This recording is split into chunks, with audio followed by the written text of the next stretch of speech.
Welcome to the About Sex podcast, where we discuss Jesus. Well, yeah, maybe a little bit, but not normally. Not normally. Yeah. Okay, my name is Josh, and with me, as always, is my lovely wife, Angela Skirtu. Tell us who you are, Angela. I'm a licensed marriage therapist and an ASEX certified sex therapist. And today our guest is Sally Hunt. And Hello. Hello. Hi. A little brief bio about Sally. She's also known as the Passionate Atheist, and she is an activist who advocates for comprehensive sex education, sex positivity, and the separation of church and state. Sally founded the group Expose Thrive, which successfully got Thrive's best choice, abstinence-only, shame-based, and fear-based program removed from 16 local public school districts. We'll stop there, but you have also a lot of awesome accomplishments. We'll read the last section. Oh, you want the last section too? Okay, because we kind of keep it short. She also has a master's in counseling, 6 years experience as a school counselor, and will be entering a PhD program in the fall. Yeah. Congratulations. Hey, Sally. Thank you. Congrats. Yeah, that's awesome. Yeah, well, so tell us a little bit about yourself. So, yeah. Who are you? Who are you and why are you important? Oh, well, I don't know about that. I'm not making that claim. I am. But, well, I won't stop you if you wanted to, but I won't. But, yeah, no, I mean, I am just someone who has spoken out for what is right. And I have seen things that are wrong and harmful, and I have simply spoken out against them, such as you mentioned, the abstinence only, shame-based, fear-based, medically inaccurate, quote-unquote sex ed, which is not real sex ed, but this abstinence-only stuff. It's avoid sex education. Exactly. It's really sexual morality opinions. Right. Opinions by specific religious fundamentalists who were allowed in public schools promoting their biased religious and political agenda. But anyway, so yeah, that's the organization Thrive with Best Choice program. And so I started Expose Thrive, and we just exposed them and exactly who they are and what they were teaching. And we spoke out at public school districts and got them removed from 16 public school districts. Awesome. So I've done a lot of that. And as you mentioned, I speak out a lot for the separation of church and state. Right. And I am an open atheist. Recently, you were on Fox News. How did that start? So first, there was something that happened in Wentzville. How did that start? Yeah, tell us the what story. was the reason that you were there? Yeah, well, so in Wentzville, nearby, about 25 minutes away from where I live in Maryland Heights, somebody had brought to my attention that their brand new city hall has a very large display that says "In God We Trust" right in the center of the dais, where the mayor and the board of aldermen do their work, and right where everybody comes to the meetings, to the board of aldermen meetings. It's a public forum. So this is a public place. Exactly, public government building, paid for with tax dollars and all of that, and so it's huge. In God We Trust, right in your face. And so someone sent me this picture of it because they knew themselves, this person, this man lives in Wentzville. Right. He is also an atheist who saw how wrong this was to say "In God We Trust." He does not believe in a God, so he cannot trust in a God. Yeah. The statement is a lie. But he himself, for many people, and so, but he himself, living in a very conservative, very Christian area, there's a lot of backlash, hostility, discrimination against people who openly come out as atheists and who openly oppose government displays like this of religion and of Christianity. So he himself was afraid to speak out publicly, but he knew that I would be perfectly willing to do so. He knew that you were perfectly happy to speak out publicly. Yeah. Sally's willing to talk publicly. Yeah. Let's see. Yeah. Exactly. Well, I want to talk about this too because, so first of all, as a therapist, I respect everyone's values. But one of the As challenges, a man who is not a therapist, I do not respect anybody's values. I appreciate that. Just want That's to clarify honest. that. But why this is important is that it's the separation of church and state. Government and school is meant to try and give the facts and try to represent the whole of the population, regardless of what your beliefs are. But putting a sign like that is definitely not a separation of that church and state. So anybody who doesn't fall into that Christian value system sort of feels alienated, or it's not okay for them to be themselves. Right, exactly. It is the government promoting a preference for for people who believe in a God, and really specifically for Christians. It's Right. definitely about Christianity. Because it doesn't say in Allah we trust. Of Right. course, exactly. I mean, it's abundantly clear. It's Christianity. I mean, all of the legislators in Wentzville are, Christian. They believe in Jesus. That's, And it's okay. and that's okay. They have that right. Sure. But to use the government to promote that religious belief it is absolutely promoting a preference for a certain religion for certain people, and it is promoting discrimination against other people. And the government is supposed to represent everyone. Right. It's equality under the And law. that's actually what makes our country such a great country, is because people founded it because they didn't want that religious persecution like they were having over in Europe. They came here, a lot of the people, to get away from that so they could For practice their religion Right. how they wanted. Right. And the biggest problem I see with people who no, but it's our God, so we're going to go ahead and push that into the public face, they don't understand that that's a slippery slope. Because Right. now you're the majority. Give it 50 years. Maybe Right. it'll be Muslims who are the majority. Right. Maybe it'll be Buddhists. You don't want Buddhists putting that up there. Well, Right. like, I don't let's even put know what that they out- would put up let's there. put that out there, though, just to kind of clarify. Like, Buddha we trust. if that is what was put up there, you would see a lot of backlash, and everybody yeah. would say, there needs to be a separation of church and state if the city had in Allah we trust or Right. in Buddha we trust. Right. But because right now we're in a city, or that is a city, and this is a state in the Bible Belt, they kind of feel justified in saying in God we trust because they are the majority Right. at this time.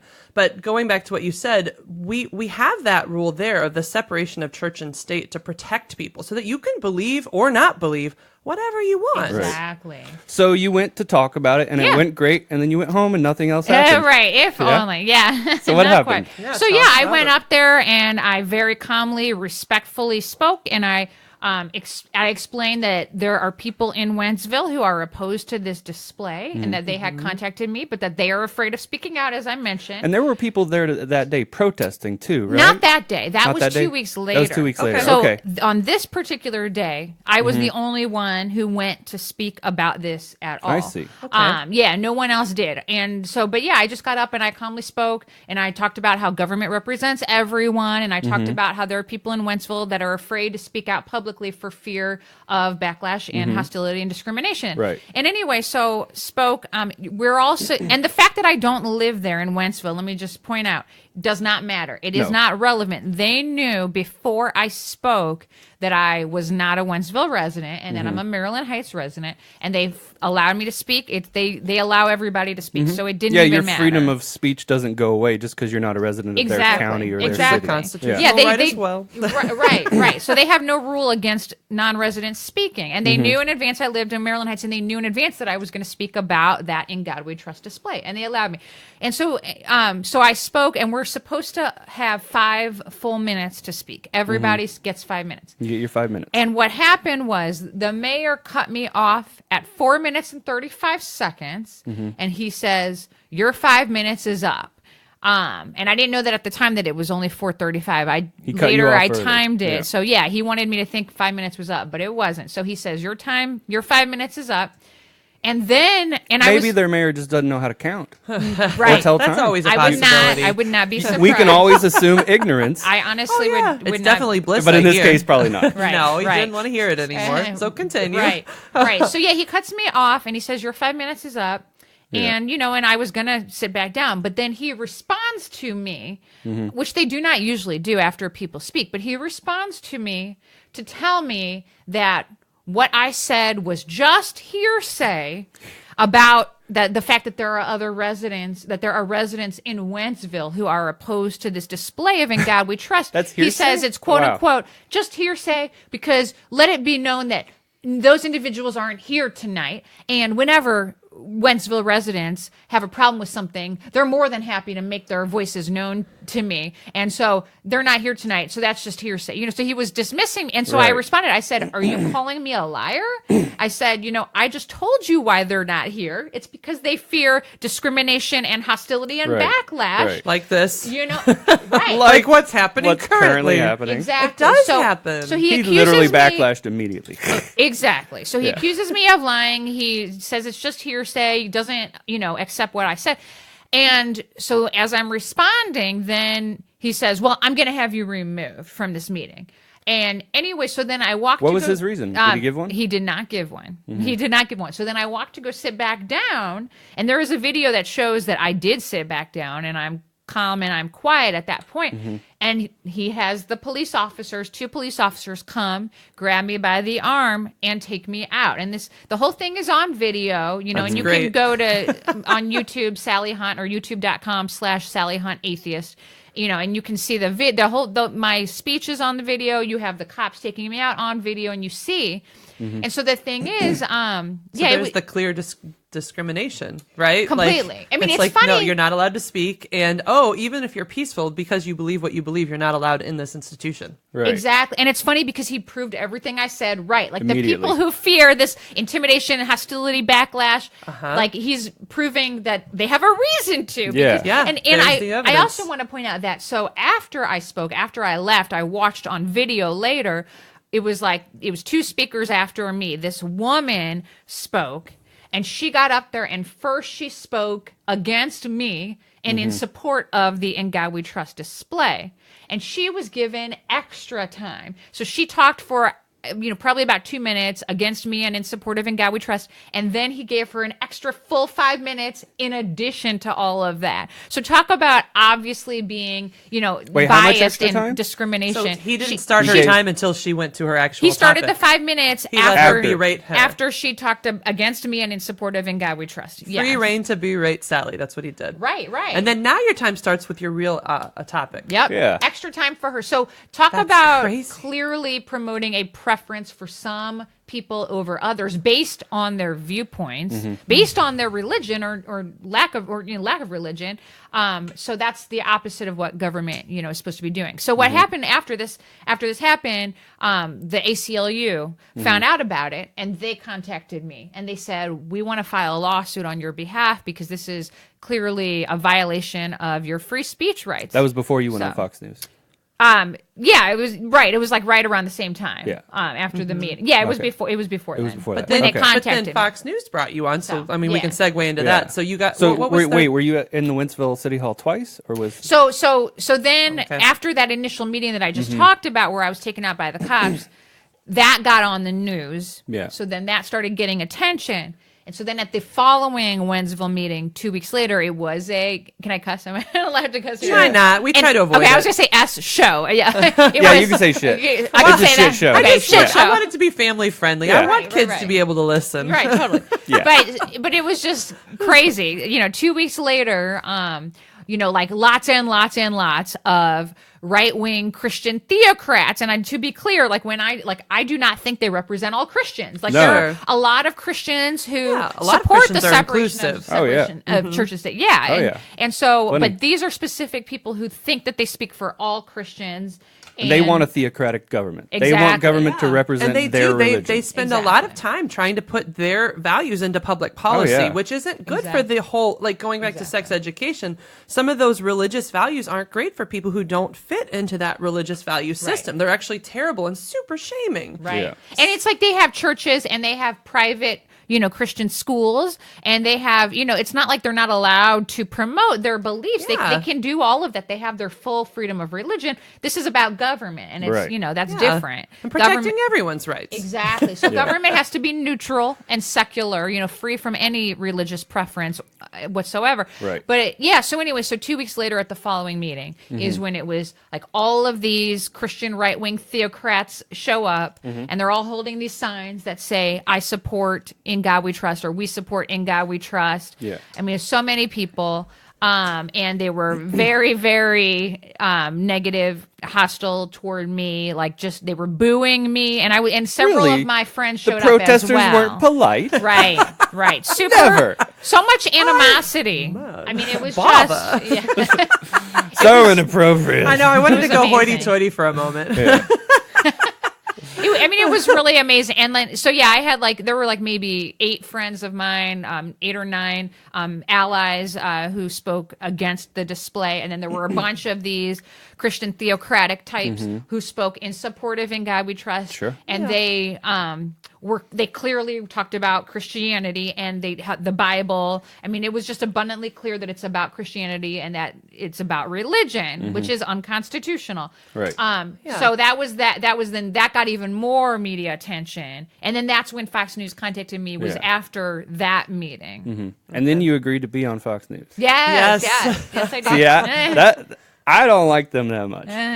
So I don't think I would ever do that. Yeah, you're very brave to go on there. I was like, I was very surprised to see you on there. How do you think that went? Did you like it? Were they respectful? Right. Well, no. We know. We saw No, them. they weren't. I mean, definitely not. But I did not expect them to be. I mean, I know. I felt she was very dismissive. It was Laura Ingraham. It was Laura Ingraham. Yeah. But I actually felt like you did hold your own very well. You were trying to state your points, and you weren't being disrespectful. Although there was one time, not you were disrespectful, but that. What was Laura Ingraham says? Stop yelling or screaming. You don't have to scream. You don't have to scream, Sally. Sally was talking just like this, Yeah. like talking Normal with her tone of your voice. normal passionate self, and I laughed to myself. I was like, wait a second, there's no screaming happening. There's Oh, just a difference of opinion. That made me mad. Like she was trying to get you to yell. That's She what was. she I was. think She was she trying was to trying get to you. poke ya. She was trying to poke the Poke the bear. bear. Well, no. this is always what happens. I'm very used to these tactics from people like Laura Ingraham, like from the far right Christian theocratic types. It's constantly being dismissive, engaging in personal attacks, and attempting to derail the conversation. Because if you keep the conversation on the facts that I'm bringing forward, on the actual issue, Then they have no stand. then they exactly And it really is lose. clearly unconstitutional. So they have to make it about me, and they try to dismiss me as, oh, you're just screaming, and you're Attack this your crazy character. emotional woman, and Yep. attack Oh, and my there's character. definitely Yeah. like female-focused things Completely. too. Like Oh, yeah. you're yelling, you're an irate woman, or you're Yes. emotional. Like there's different tactics people use to basically squash women. They may squash the way you look, for example, which is not a common thing they do for men. But like, oh, you don't look good in those pants. How whatever, dare you? President. I look sexy in these Yeah. pants. No, you look handsome. You're adorable. You were but looking I'm right saying at me. It's a very specific thing they do to women. And to my attack voice. our I've gotten a lot character, of your voice. criticisms about my voice, like as Why? if The I way you care. look. Sorry if you don't like my voice. That's your problem. Yeah, you don't like how I look. Your problem. Like focus on the words that I'm speaking about these issues. They do that all the time. So this is something that I think, like I'm really speaking out a lot about because I think I really would like people to have just reasonable conversations. Now, I'm a therapist, so maybe that's just me. Maybe I'm crazy, but I don't want people to murder each other. Like, I talk to people of a variety of values all the time, every day. I've had people all across the spectrum, and I can sit and listen to people's values and help people make decisions. And I think that government should be able to do this too. We should find ways to be able to listen to each other and come up with either bipartisan laws or laws that are just looking at the whole of like facts, like for sex education. What is actually helpful for the kids? Not what we believe or value, but like what does the research say? Right. And I struggle with this, that like our culture has become so Polar. volatile Very and polar. and we can't even And listen to each that's other. the problem, Angela. That is the problem. You're a moderate. And moderates Oh, don't how get dare you. involved. The reality is people like Sally get involved, who are We call you a bull in a china shop, just so you know. That is what we atheist. call I'm fine with that. And she's you a have bull to in be, I think. right. It's a- And the You do reality get is you shit need done. it. But the other side has the same thing. Like they have people who Yeah. are very passionate, and you're a Right. moderate, Angela. I So am a you moderate, so can I do talk want to both have sides. reasonable conversations and listen Sure. to people. I care about people. But some people are unreasonable.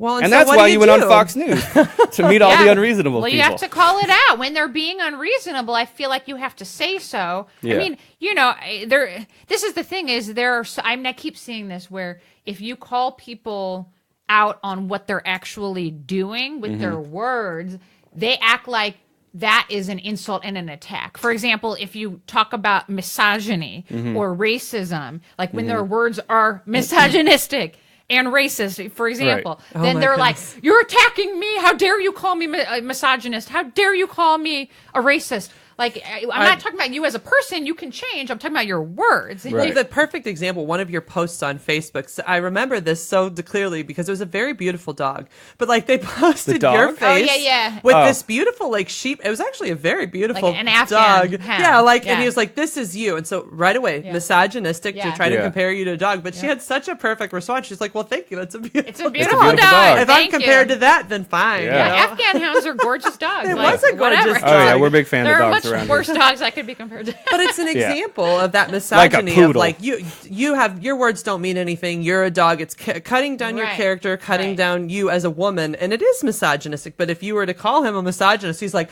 "Oh, you're attacking me. How could you?"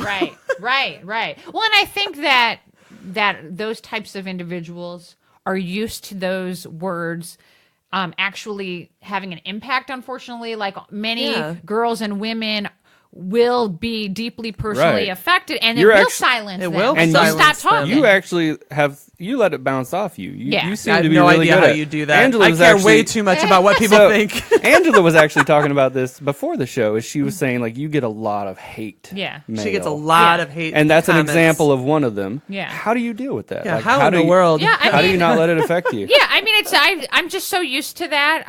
I just expose it. I like to just expose people. For Oh yeah, I their see you words. repost it. Yes, I like because to they do- like You're like, they "Check message out you this privately thing." something really racist and all this stuff, and they don't Yeah. expect it to be out there in the public. And it's like, Yeah. here you go. Now your mom gets to see it. Yes. Yeah. I think you have to do that. You just have to expose people for their views and their words. And, that's just it. And that's the thing is like people can change at any point in time. It's different to talk about somebody's words and the impact of their words, the harm caused by their words. Like, I'm not insulting someone based on their sexual orientation or their gender or their gender identity or their race or Right. ethnicity or Or their whatever. religion. Or their religion. That's the thing. It's like it's 100%. Like sometimes people don't understand that and they'll think I'm attacking Christians or whatever. But like I said before, it's about the separation of church and state. It's about understanding that we are all equals. Like atheists, we are not inferior to you, to anyone. And it's about that equality. So it's always about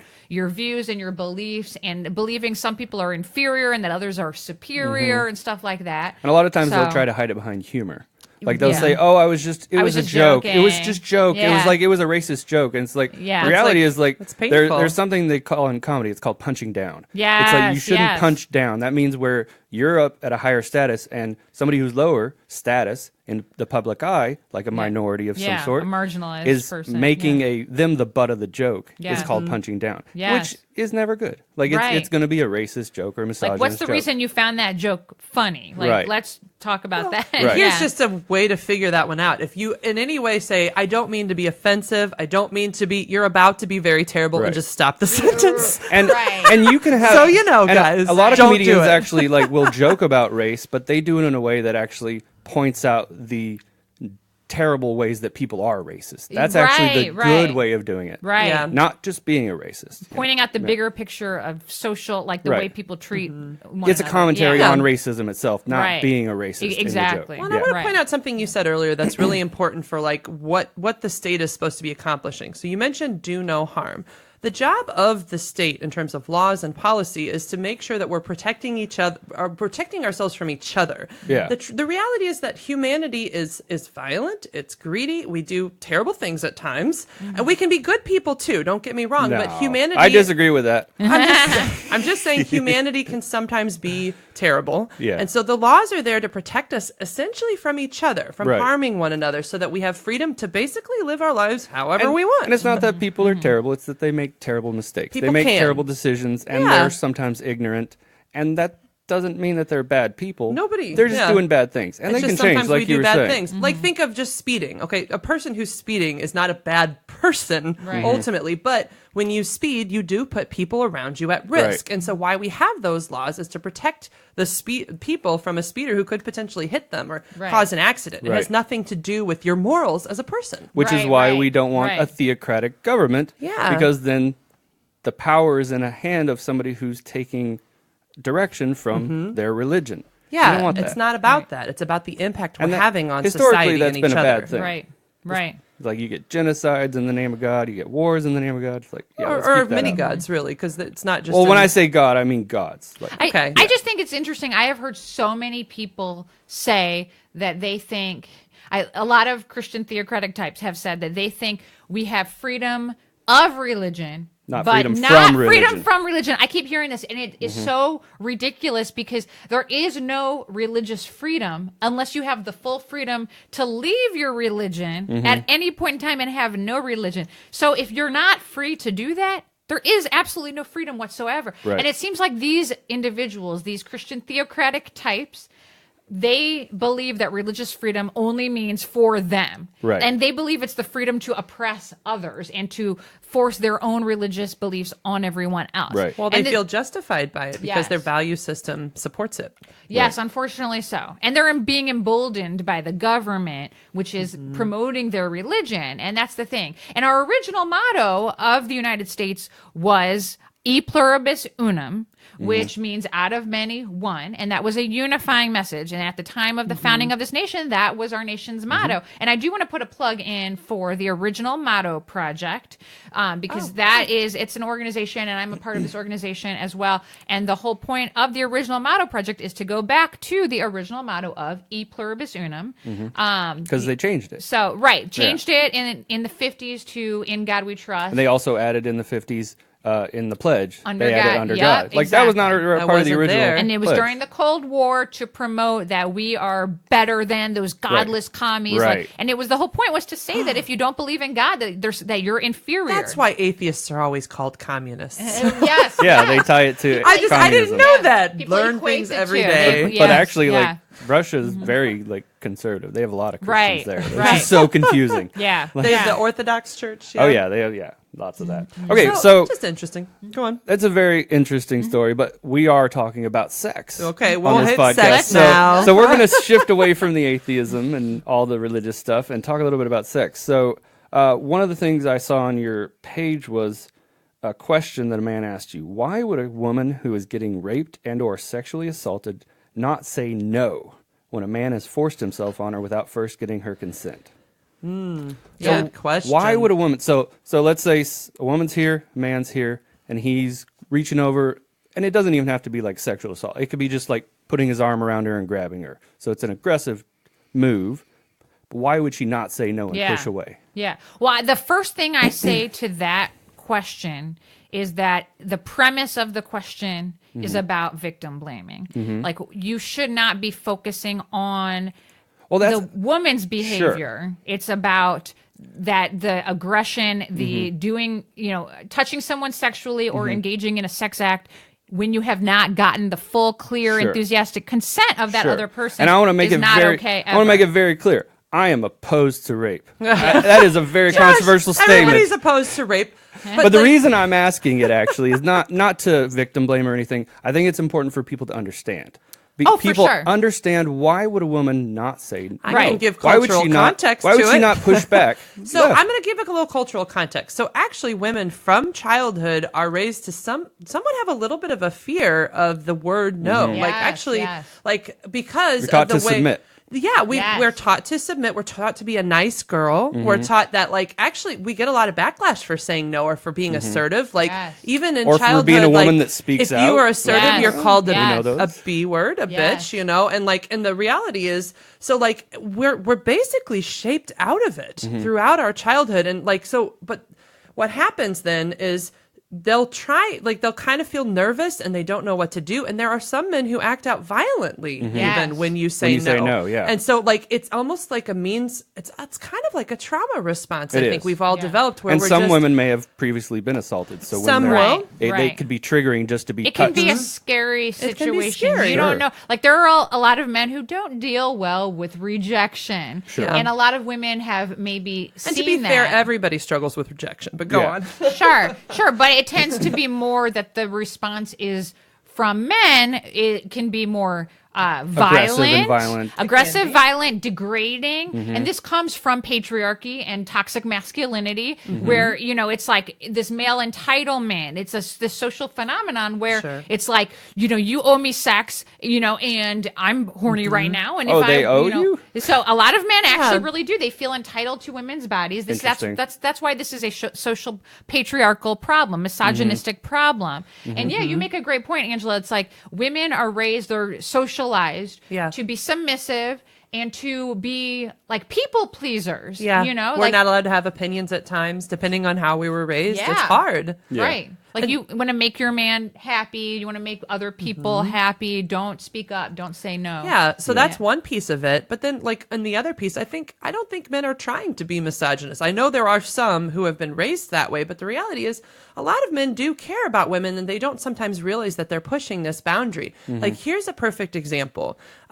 I was talking recently to a guy who was talking about, like when I bring a woman up to my room, isn't it understood that that's what's happening is that we're going to have sex. Right. So there's this cultural norm that like, no, like if you're coming up, I'm getting some. But the reality is she may be coming up to your room to just talk to you and to maybe have a tea or maybe like see if things can get close. Maybe she just wants to make out, but she doesn't want to have sex. And the fact is that all or nothing thinking essentially makes women feel like when they're wanting to say no or wanting to set a boundary, they don't feel safe. So they even create that mentality in their own head. It makes them feel like they're somehow breaking a rule because they're supposed to have, just because you invite me up to their, you're not agreeing to sex when somebody invites you up to their apartment. And the thing is, it's there's a lot of layers to this. Like it's challenging. Men need to stop assuming consent. They need to stop thinking it's implied, and it is incumbent upon them to make sure before they touch someone sexually or engage in a sex act that the other person does consent. And it's not just men, women as well. I mean, women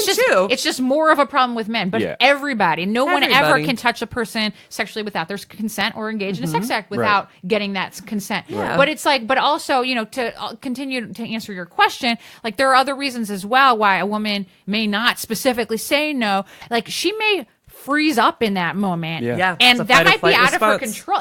Like it's a scary thing. Like a man starts touching your body sexually or penetrating you, and without your consent. And you don't know what to do. It throws you off. You're like, maybe this will be over faster if I just, don't move. And if you put your arm around a woman and her only response is to freeze up, guess what? That's a nonverbal thing of saying, "Hey, I don't want you to touch me." Well, this goes not back enthusiastic to consent. if you try to kiss them and they don't kiss you back. But this goes back to why we need comprehensive sex education. People aren't having really long conversations about what does consent look like, and there can be both verbal and nonverbal consent, and that is an example of nonverbal not consenting. And so we have to I like what you're saying, enthusiastic consent, like yes, let's do this, I totally want to make out with you, let's make this happen. There should be no doubt in your mind that this other person clearly consents, and if there is any amount of doubt and it's not clear whether they consent or not, you have to verbally ask them. Like that's not that difficult, just ask. Like, hey, is this okay? And it can be sexy. Like I think people think it's like this business merger. It's like, okay, let's sign a contract and write everything out. Would you like to copulate? No, it doesn't have to be that. It can still be sexy and flirty. Do you like this? Is this okay? Do you want to do something different? Like I've had very sexy times with consent, and it gives me permission to feel free as a sexual person. Completely. And it can someone verbalizing that they want you and they want to do these things. If you're attracted to them, that is hot as hell. It's hot as hell. Yeah. But even if I think it does. I mean, it doesn't have to be verbal. Is the thing. Like it's just slow down. Like don't just reach. Don't just do. Don't just act. Like just slow it down and like kind of like look in their eyes. Like are they smiling? Are they nodding? Like what we on the same page? We're doing this. Are they reciprocating? Are they leaning in? But if like I said, if there's any doubt, then you definitely need to ask. It's like not that difficult. Like the only reason to be opposed to this is if you want to be able to rape and sexually assault people if you feel like doing it. And the reality is like I think a lot of guys need sex ed because of this, because they aren't taught how to ask for consent. They aren't taught how to talk to a woman. Like, never at a single point in my childhood was I ever sat down and said, this is what you say to a woman. This is how you ask for consent. This is how you say, hey, I like you. Like this nobody is how ever you teaches flirt. you that this stuff. is how you get to that level. And to be clear, like, of course, we don't want to be heteronormative as well. And of course, not everybody's heterosexual. And, definitely like men rape and sexually assault men as well and boys. And that's a common problem within the gay community as well. And, I mean, again, anybody can rape or sexually assault people. Women can as well. Women can as well. Women can as well. Overwhelmingly more common that men do this to women, and I think that's the thing. Or to men. It's generally male or the perpetrators. Well, but that doesn't mean it doesn't happen the other way. And I appreciate that you're trying to be inclusive because that's usually the first argument. Is like, well, women rape men too, and very rarely they do. Yes, it is true, and I think it doesn't matter who you are. If a boundary is set and you're crossing it, you are committing a sexual assault, and we all need need to be trained in how to understand and identify those boundaries, but then how to deeply respect those boundaries so we can be great lovers. Right, definitely. I mean, that's the thing is that comprehensive sex ed, it empowers everyone to be able to openly communicate. You can communicate about your own boundaries, you know, but then you also are able to respect other people's boundaries. And that's why we're doing such a disservice to kids by not talking to them openly and honestly about sex and about consent and about bodily autonomy. And that it does empower people to say no strongly and to verbalize their own boundaries, but it definitely makes everybody respect other people's boundaries as well. It's horrible that we're not and the reality doing is this, teaching it to people everybody. want sex to be a happy, loving, it's fun when passionate everybody's thing. into it. Yes. Like, you don't want that. I don't think anybody wants it. And if you do, go get help. Like, really, Yeah. that's a Right, problem. for sure. Like, there are therapists that work with perpetrators. It should be Look 'em up. pleasurable for all parties involved, you know, absolutely. Right. Well, put That's it on what the good other sex side of is. the spectrum, actually. Like, so in my couples counseling, I'll get a lot of married couples who are in sexless marriages, and that's their biggest complaint is that you're not into this, and it makes me feel very sad because most people aren't perpetrators. Most people are just people who want to have consensual sex with people they love. But even in marriage, because desire can start to die off, then they start doing this sex for it's like your requirement. work. It's a job. It's this chore sex, and it's damaging to their self-esteem. Like the men who are in that experience hate that because nobody wants to, of the normal people or whatever we want to say, nobody wants non-consensual sex. We want sex where everybody's involved and enjoying it because it is hot. It makes it the most wonderful experience. Right. And you need communication for Yeah. that and trust.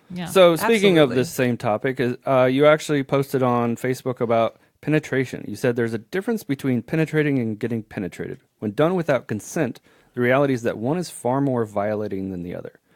This is true. Please stop with the false equivalencies. So why is there a false equivalency there? Like, I don't understand that. Like, I kind of disagree with you there. Like, if somebody's raped, whether you're male, female, straight, bisexual, transgender, you're being violated. Definitely. So why is there seems to be a little bit of a victim pissing contest going on there? So that like it feels like on an no, so that's not what it is. But hilarious. like I'm more of a victim than you are. right, That's- I don't know. not at all. But I mean, so Sure. on an individual level, like I've always been abundantly clear. Like I said before, it's never ever okay to touch anyone sexually without their consent. It's Right. never ever okay Yeah, to we all agree with engage that. in any Yeah. sex act without their consent. So regardless of who the person is or what gender they are, being penetrated, never okay without consent. Never okay. So so that's on an individual level. But so what that comes from, because people kept asking me, well, if two people are wasted drunk, Oh, I remember those posts. And yeah, they- we've had this discussion but before. so this is where it comes from. They kept asking me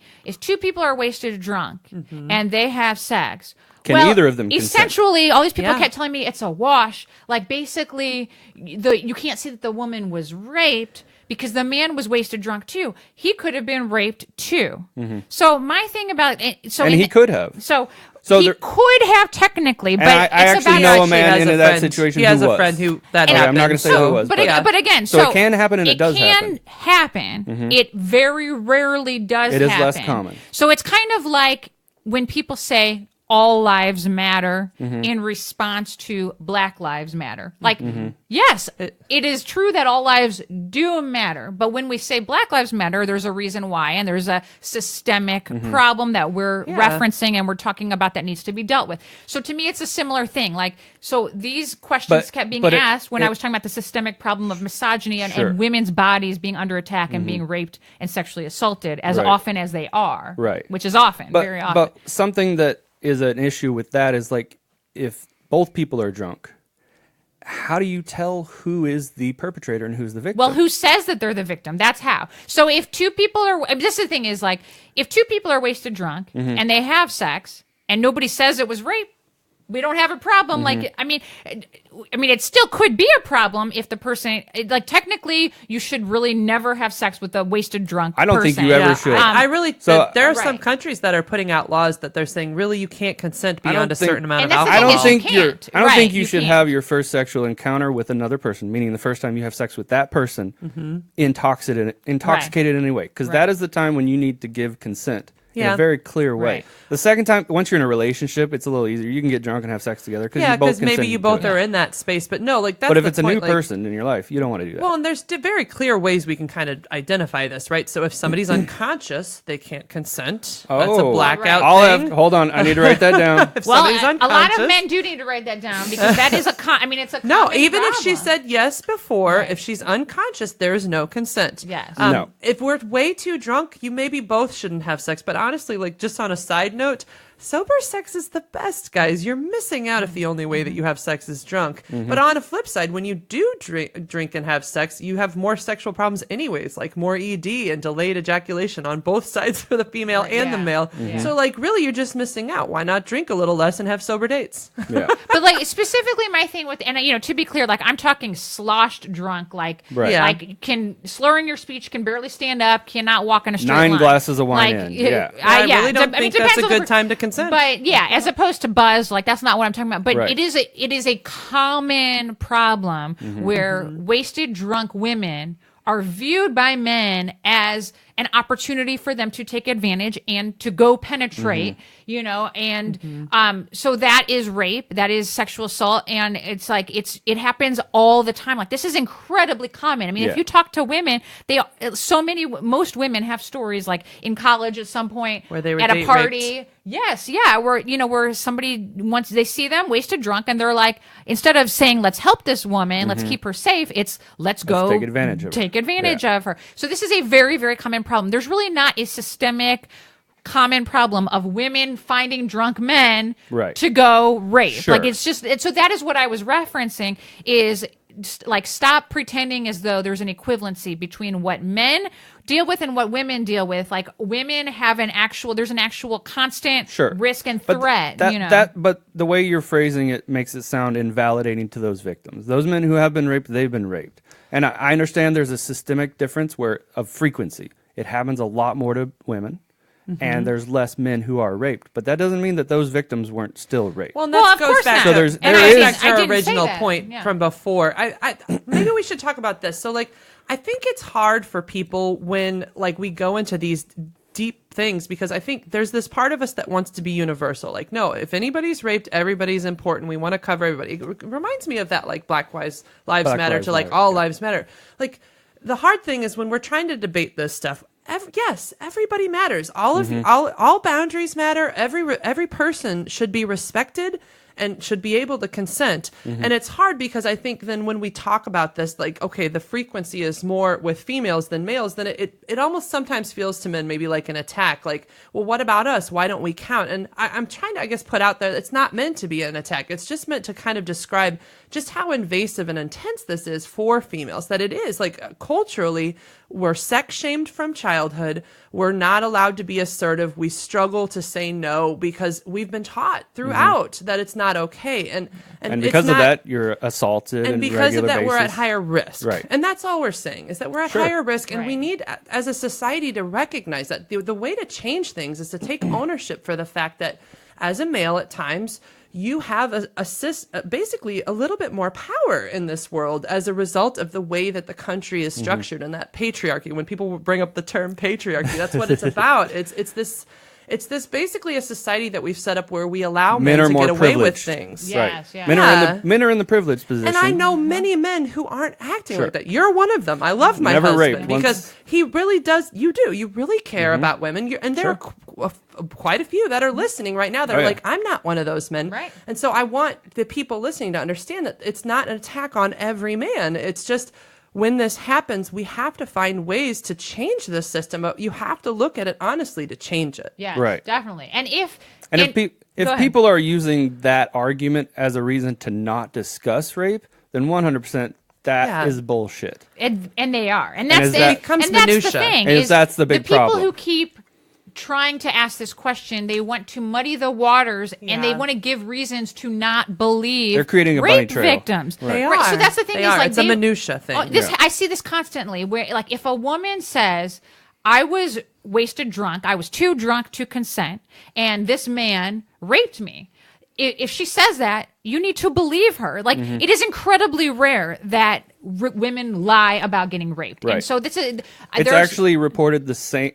false reports are the same for other crimes as they are for rape. So it does happen, that's but cool. other crimes are falsely reported just as common, which is very rare. It's very rare. It's like very 2% rare. or It does less. happen, but it's more rare than... There's And no it sucks. process. Like, why would you put yourself through all of that? And here's the thing. It sucks so much. It has to suck so much for that very small percentage of men who do get falsely accused. Yeah. Of course. Because there's Yeah. no It way is. to defend against it. There's no way to prove that the other person was consenting or that you weren't raping them. Yeah. It's all hearsay. Well, I will say that in this very small amount of cases where we know that there have been false allegations, the story tends to unravel. Yeah, it does. And these women who have lied about it, this incredibly small amount, Very, like very they tend to small. be exposed. Like the story unravels. It's usually, that's the thing, is that people take this incredibly minor, small amount of times that this happens, and they act like, well, therefore, let's stop believing when Well, yeah, women they use come it to forward. do an absolute and say, well, let's assume every woman is actually guilty until she's proven Right. innocent. Right. 'Cause No, there's so many people Right. who don't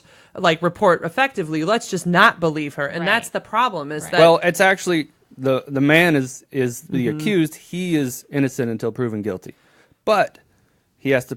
They have to prove his guilt, and he has to try. I mean, to prove in his a court innocence. of law. In a court of law. Yeah. Yeah. Right. Yeah, I but mean, there's I- always due process. Nobody's just going to go to prison.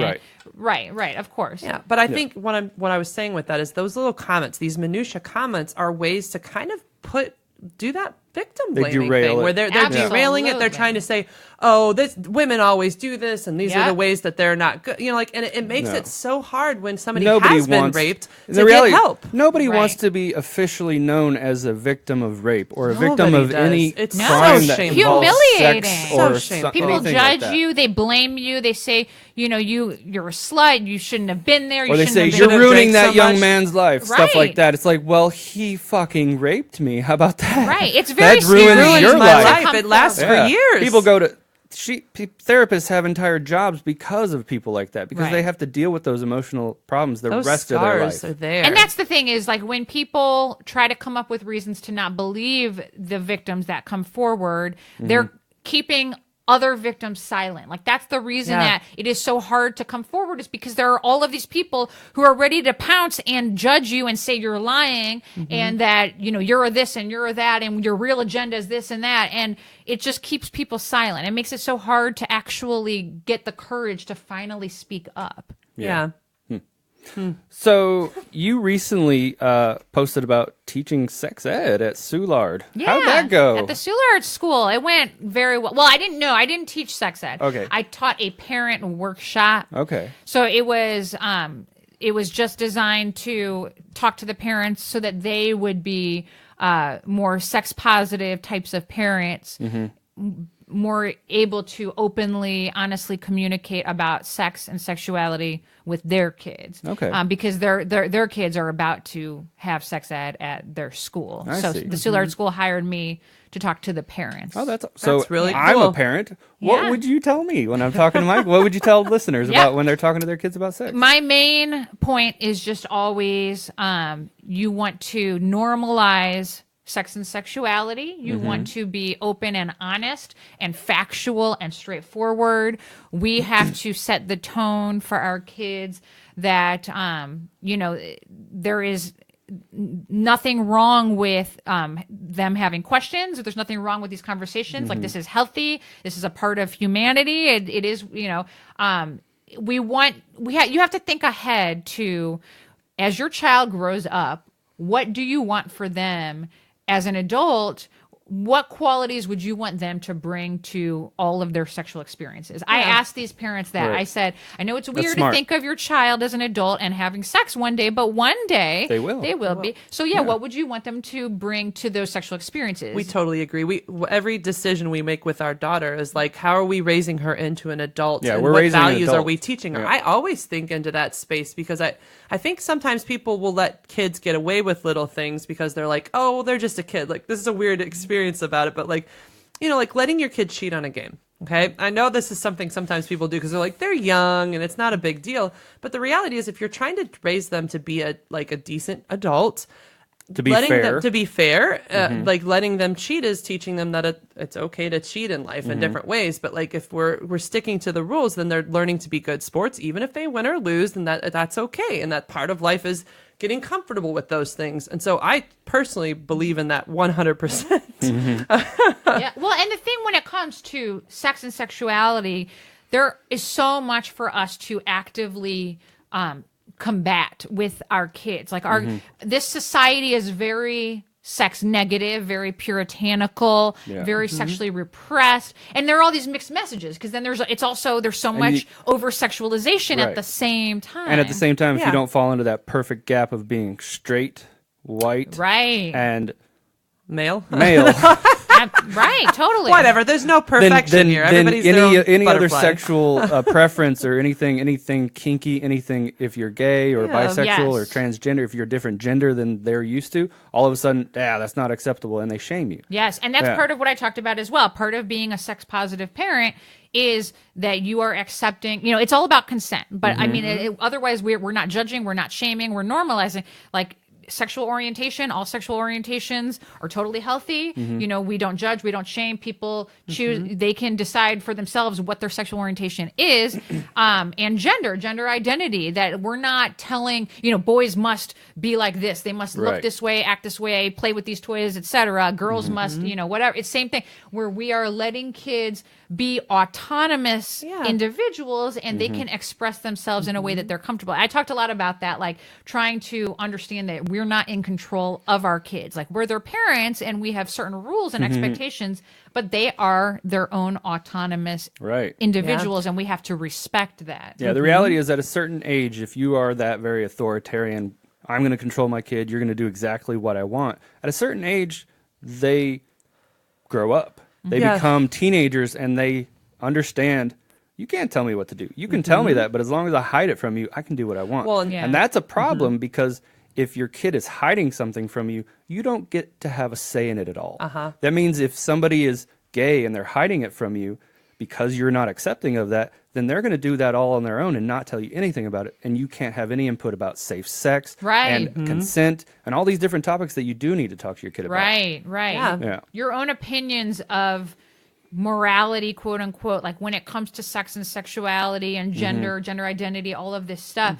Like, ultimately, I mean, it's one thing to express your own opinion, but you have to understand that this is an autonomous human being who will be who they are, and you're really hurting your relationship with them if you're shaming them for who they are and you're judging them and you're trying to control them. Trying to control is the big part of it. Yeah. Like when you were talking about authoritarian parents, it's interesting. So that authoritarian style sort of works for the younger children because you can at least pick them up and put them where you want them to be. But as they get older, it's actually As they get older, they get heavier, and it's a lot harder to pick them up and move them. In teenage, Let me tell you, my daughter's 3. She's getting heavy. In the teenage years, it becomes a huge problem. And when I see couples that are working through that parenting thing, if they're too authoritarian and too control-oriented, their kids and them are having huge fights, like sometimes physically violent fights, because they're like, you're not going to touch me anymore. You're not going to tell me what to do. You're not my dad. You're not my dad. So to speak.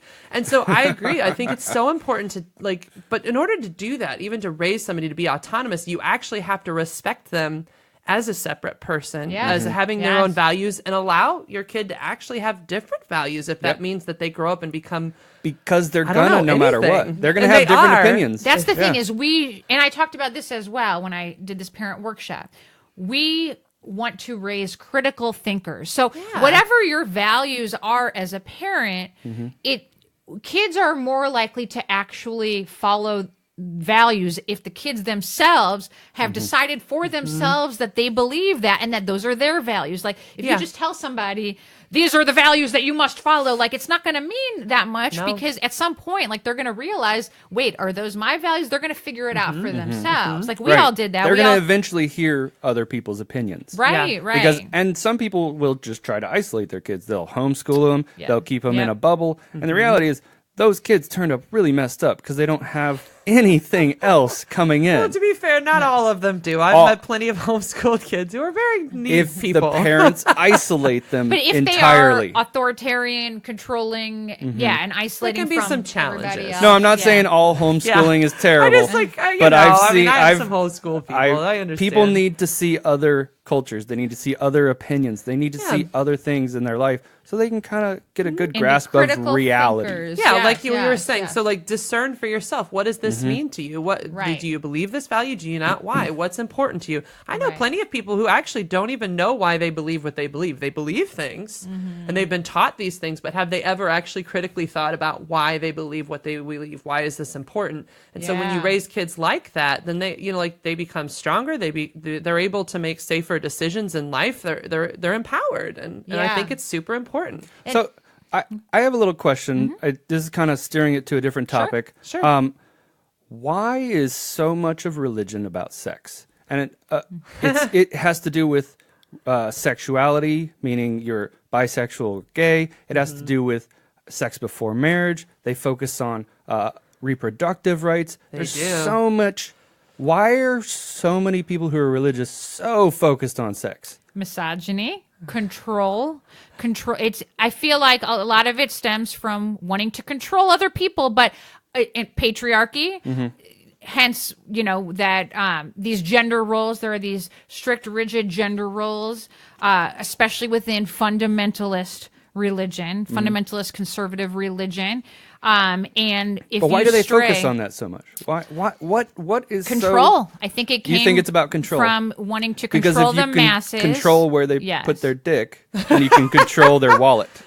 Perhaps. I mean, I think that makes sense. Yeah. But I think generally that was mostly a joke. No, I mean because a lot of it is about money as well, right? And getting that money. Let me break this down. It's all about that tithe money. No, I've really thought a lot about this one, and so part of the reason why I am such a proponent?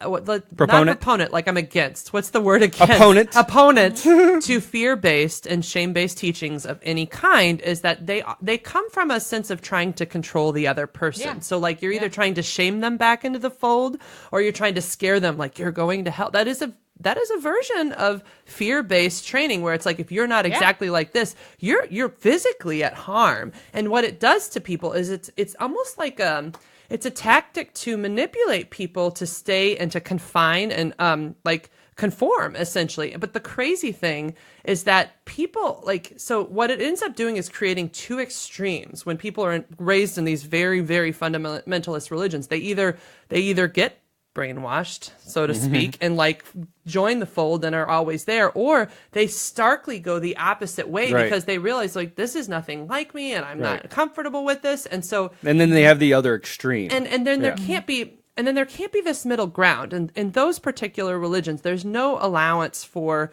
I believe some of this, but here's who I am. And this is only that specific religion. It's only people who are very fundamental. There are other religions that are very inclusive. Even among Christians. Even among Christians. We're not talking about everybody when we talk about this. No, and there are plenty of religions that are not trying to use that fear and shame-based teaching. Definitely. But it is very harmful, and these are toxic emotions that are essentially used to control people. Definitely. And actually you posted another thing about politics that actually really goes along with this topic. It's a quote by Lyndon Johnson.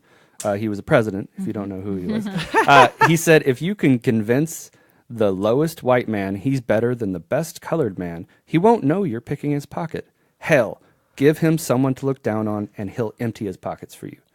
And that's really it. Yeah. It's about if you can get somebody to be afraid of somebody, like you were saying, or to hate another group, you can really get them on your side. Because people love to be pissed off about something. Yeah. Whether it's about another race or another religion, people love to be angry. And then while they're doing that, you can pick their pocket, as he said. Meanwhile, the wealthiest Wall Street execs, corporate execs, wealthiest elites are getting rich off of all of us, have rigged the system, owned the politicians to get all of the tax breaks in their favor, and we're all getting screwed while people are blaming people of color. They blame the other groups. Feminists. Yeah. Nobody blames LGBT, the politicians. right. Nobody blames the politicians for all the problems and ills in our society. They blame other groups. they say, oh, it's the Christians, or no, it's the atheists, or it's black people. It's like, no, it's not. It's the power structure that we've set up, and it has problems. Every government does have problems.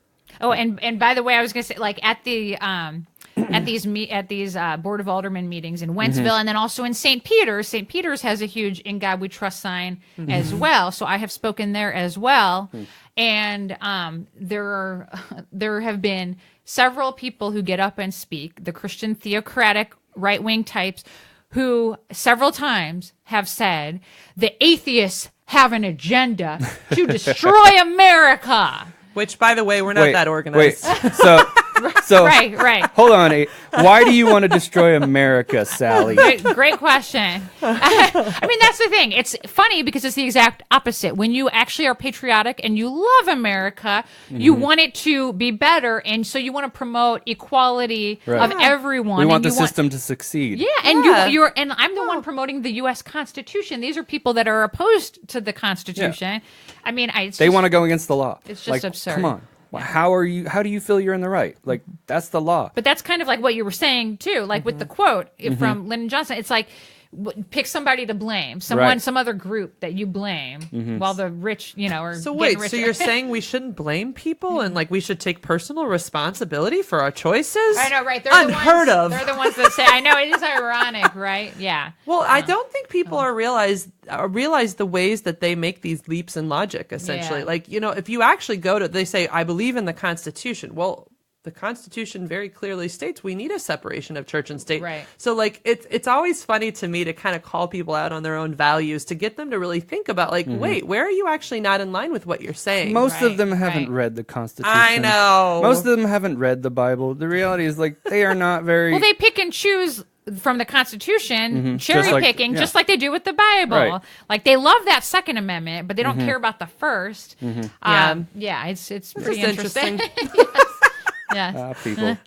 You guys. So something else you wrote about recently. This one kind of caught me off guard. I'm like, what is this? So you said, talk about your emotional baggage. Talk about your childhood and your parents. Talk about any abuse, bullying, ostracizing, shaming, judgment, and hardship you've experienced. It is affecting you today. You cannot ignore it. You will never be able to get past it until you're open and honest about it all. Don't be afraid to release it. It was not your fault. No stigma, no shame. Own your past and feel empowered to move forward as a better, stronger person. What's that about? Well, so do you think people should be public? You think people should be public about their traumas? I mean, I'm not necessarily saying it has to be public in that post. Talk to somebody. Right. Don't hide it. Yeah, exactly. Don't that's bury what I was wondering. Yeah. So it doesn't have, like, I talk publicly about, like, I feel like I don't expect everybody to be like me and put everything out there, whether it's on Facebook or in a blog post or whatever. And we have some guests that come on and talk about sexual trauma, and not everybody wants to do that. Like, that is not what you're saying. Not what I'm saying. Okay. But definitely be open and honest, first and foremost, with yourself. Yeah. And be open and honest with close friends, partners, with a counselor. Like, sit down, find a good counselor that you trust, and have intensive therapy. Like, right, like. And if you need counseling, you can catch Angela. You can catch Angela at www.therapistsinstlouis.com. There you go. Yeah. Plugged. Yes. Plugged. But it's just more and more, I keep seeing this, where people will act out and will cause harm to other people. They will abuse other people. They will degrade other people. And this viciousness and this meanness and disrespect and degradation, dehumanizing of other people, the abuse, it stems from that these people are not being open and honest with their own stuff, their emotional baggage. Yes, like I mean, we all have stuff. Everyone like to does. Varying degrees, but I just feel like we have to deal with that. And I just keep seeing it over and over again, where people want to portray themselves to society, to other people, as something, and they want to like look perfect, and then they judge other people. Well, you know, I can point that out even in my client work. So, like, sometimes the most angry men that I'll meet on the couch are the scaredest and the loneliest and feel the most rejected. Yeah. That's where all anger comes from. Well, fear. it is. And so, you know, like, the approach I take with clients like this is to be very loving and supportive of them, and to point out that I understand that they're scared and lonely. And it's amazing to me how that anger just starts to dissolve when they realize, oh my God, this isn't actually anger. This is something underneath that I've been been holding on to that I need to let go of. And so I think that's why I just think it's so important to have these peaceful conversations too, as a moderate, because I feel like even those people who are acting out like that, they have these traumas. They're scared to death. And using fear or shame back at them doesn't help either. You know, we have to kind of meet people where they're at and help them to grow. Well, So I think one of the biggest problems with people not being honest and dealing with their problems is that perpetrators, for example, a lot of people who are molested as children, a lot of times they pay it forward. And that is the shittiest part, because the reality is, like, you yourself were abused. You were totally corrupted. It ruined your life. Deal with it and you can be a better person. Right. But if you tuck it away and don't deal with it, the reality is, like, they use that as an excuse for why they're doing that. The reality is they're messed up and they need help. And that's the thing, is there's never an excuse. No. And it's like, I wish this country would stop stigmatizing mental health treatment and shaming people for talking openly and honestly about their issues, especially men. Like, there's like this, stigma where, oh my God, men have to be tough and strong. You can't talk about your feelings. They're not allowed to be anything but angry and calm. And it's harmful to them. Right. And it's weird because, like, what you were just talking about like those men in your office and stuff, it's on an individual level in a counseling situation. Obviously, it's just full empathy, compassion, but it's hard because those types of men who have had all of these issues, we never want to give them an excuse to then promote racism, misogyny, xenophobia, homophobia, et cetera, et cetera. And it's like, I feel like we have to call it out. Like, it's not okay to treat people this way and to speak about people this way. You're not, you're putting other people down to make yourself feel better. And we see what you're doing. And I'm like talking to those people, like, instead of harming other people, deal with your stuff. Like, you have emotional baggage. Maybe you've been abused. Maybe you've been shamed and whatever it may be. Sure. And maybe you have mommy issues. That's a common thing. There's all sorts of stuff. And daddy issues. But that's the thing, is, Daddy as a humanist, like, as a humanist, like, that's what humanism is each person, each human being, has worth, and so value. I feel like it has value, and so maybe they've been through stuff, but that's not to excuse their harmful, oppressive behavior against other people. Deal with that. Go get help. Deal with your talk issues, about your because stuff. the reality is you will be a better person. Yes. And you won't hurt other people in the way that you were hurt. Yes. That's Don't pay it forward. Learn to work on yourself so you can be a better person. And really, I just wish I could have them all, because I'm pretty good at helping. I wish you could. I'm just like, how about everybody just come see me? I'll do it. Like that'll solve all the world's problems. Everybody just needs to get therapy from Angela. It really would. But that's the thing, is I have noticed. She's also really good at being humble. Oh, I kick the shit out of being humble. Yeah. So, That's awesome. If you need help, she's the humblest therapist. I'm the humblest humble person in all of Humbleville. Oh, she went Trump. Now you sound like Trump. Yeah, I know, I'm totally She's totally trumping. It's fun. It's I fun. know, that's hilarious. But like, I was just going to say one more thing about this, is like, I have noticed more and more, and this is kind of what prompted me to post that about talking about your emotional baggage being open and honest. I have noticed more and more that it seems like the people who hate me the most are the ones who are terrified of being open and honest, like with comprehensive sex ed. Like, they're like, don't talk about this stuff. Like, bury it. It's like those people who are like vehemently opposed to gay rights are also like shameful that they're gay, and then they come out later. It's like it's the unresolved issues they're dealing with. And the thing is, why shame is so toxic is, instead of being able to accept who you are as a person and live out loud and proud, you are this bad person because they were raised in this system where they're not allowed to be gay. And so then they develop this huge shame. And shame is so toxic. They're angry at themselves. It makes people act out in the worst ways. Like, my hardest clients are ones who have been so shamed that they can't even like act like a normal person sexually. You're sexual people. I just want everybody to know this. It's normal. And there's nothing shameful about it. But when shame is associated with sex, we get acting out in ways that are just like monstrous. Yeah, rape, frauderism, like public weird when they start stuff. Hurting other people. That is when people, because they're so like, they're like, oh my God, we have to be open and honest. Stop being scared to talk about our feelings and about facts and about, human sexuality. It's And that's just why be it's so important honest. for parents to be Yeah. able to be talking to their kids about this stuff. Yes, Because, absolutely. in a normalizing way, not in And a we have to shaming talk way. about oppression and racism and misogyny and homophobia, transphobia, like all of these things going on around us, all of this negative stuff, the prejudice and the discrimination, all this crap going on around us. We have to be honest about that as well, so we can actively combat it. Like, we can't just ignore it and pretend like everything's fine. That never works. Ignorance is bliss, they say. It's but going on whether we admit it or not. We have to combat it. Yeah. See, when Trump got elected, all of a sudden I stopped watching the news because I couldn't handle it. And that's the reality. It's like, nope, nothing else exists outside my house. It's a lot to deal with. But I've get gotten that. back into reading the news more got now. back. But I used to read it every day, all day. Like, I would read multiple articles. I had a lot of people crying that week in my Yeah. office. Oh, yeah. Trump depression. It's a real thing. It was a real thing. Oh, yeah. Wow, we've covered a lot. I mean, We have. Anything else you want to cover? I think we've covered I think most. we're Why don't we good. do a few plugs? Are there any final plugs you want to put for what you're doing? And Yeah, well, I have Facebook.com/Passionate Atheist. So that's specifically my public page about the separation of church and state, about atheism, the Passionate Atheist, Sally Hunt. And if you want to connect with me on Facebook, Sally Buxbaum Hunt, Buxbaum as well. And you can contact me through Angela. I'm sure they could get in touch with you. But She's on our friends list. You can grab her yeah. there. Yep. But yeah, and I'm trying. And that's the thing, is that I'm going to go back to school and get my PhD, and I'm looking to get into sex therapy. So at some point, I will be, also following in your footsteps. That's awesome. good for you. Yeah, I'm excited about it, but I'm not quite there yet. Just have to Sure. start that in the fall. And then going forward, if you want therapy, it's www.therapist in St. Louis. And as some of you already know, I have a book out right now. It's called Helping Couples Overcome Infidelity. It's very good for both couples and therapists to read, to kind of learn what that treatment looks like. It's available on Amazon. Yep.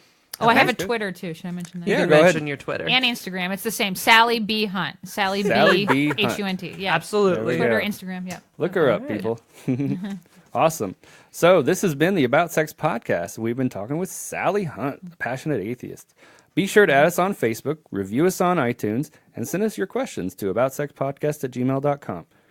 I'm Joshua Skirtu. And I'm Angela Skirtu. Stay kinky, St. Louis. Yay.